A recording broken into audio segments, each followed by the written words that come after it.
But the International Atomic Energy Agency says North Korea is expanding key facilities at its main nuclear site at Yongbyon. It says a new building has been completed, possibly in preparation for a nuclear test. Construction on 2 adjacent buildings has also started. This after South Korea and the U.S. fired 8 surface-to-surface missiles in response to Pyongyang's barrage of weapons tests yesterday. The South Korean military says the exercise is a demonstration of Seoul and Washington's capability and readiness to carry out precision strikes. Monday's launches mark the second show of force by the allies under President Suk-yeol, who has vowed a tougher stance against Pyongyang. Lim Yun-suk tells us more.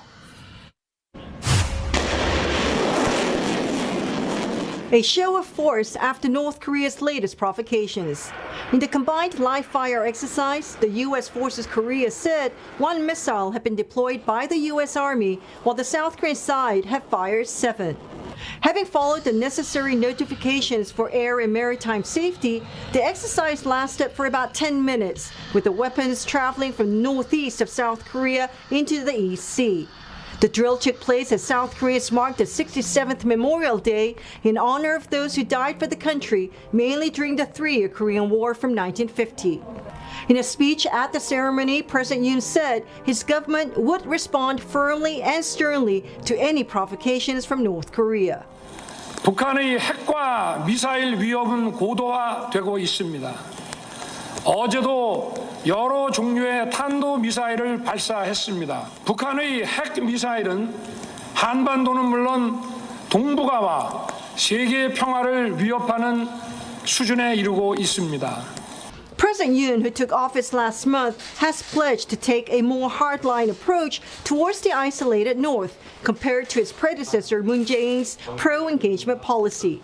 In his meeting with U.S. President Joe Biden last month here in Seoul, the 2 leaders agreed to step up joint military drills and their combined deterrence posture against the North.